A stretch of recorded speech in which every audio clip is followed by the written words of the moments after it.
Hi everybody, this is Judy at Judy in the Kitchen. Today I've got a list of tips and ideas for you with ways to reduce salt from your diet. Now this list is really long, so I divided it up into 4 parts. This is part 2. I will have a link to the other parts in the description box below. And if you want to see the whole list at one time, just go to my blog. I've got a link to the post right there in the description box. Feel free. Remember that salad dressings and other condiments contain added salt, usually.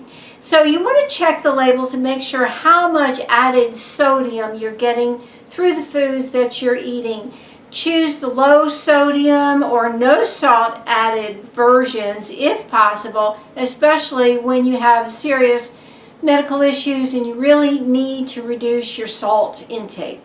Be careful not to trade your favorite salty snacks like pretzels and chips and popcorn for ones that are loaded with added sugars and fats. I mean, they're not going to be any better for your health than the salty snacks. So be careful on what you trade them off for. Why not snack on a piece of fresh fruit? Hey, that would do you a lot of good. When you're shopping, choose canned goods with no added salt in them, or at least the low sodium versions. That way you have the option of flavoring the food your way and you won't have that added salt in there that you might not even be able to taste anyway.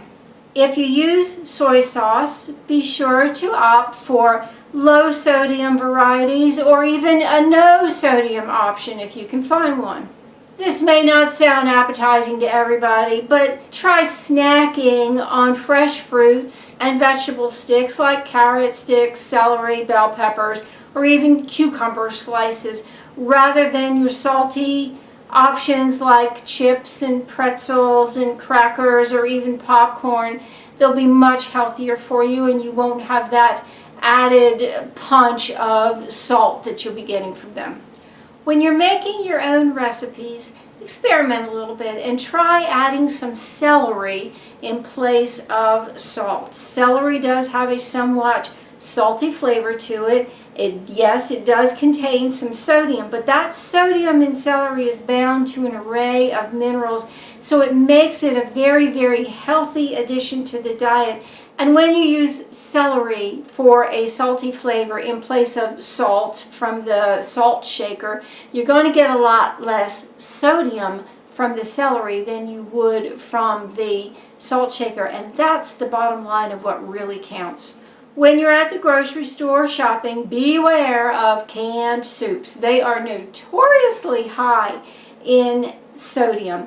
So choose lower sodium versions, and if that's not an option, get your favorite one and have a smaller serving at one time. If nothing else, that'll help to cut your sodium intake. And then in addition to that smaller serving of soup, have a side salad or something like that with a no salt added dressing. I know most people love their pizza, and I'm not saying don't eat it, but I am saying that pizza is very high in sodium.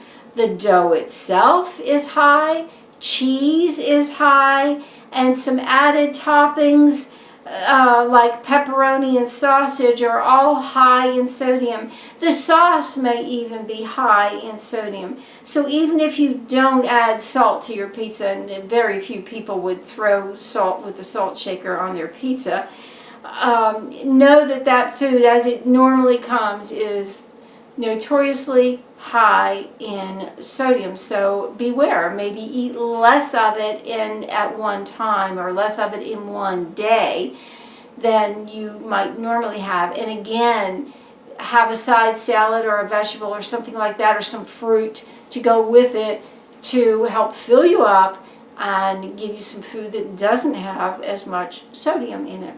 Well, this concludes part 2. I hope it's helpful to you. Stay tuned for part 3.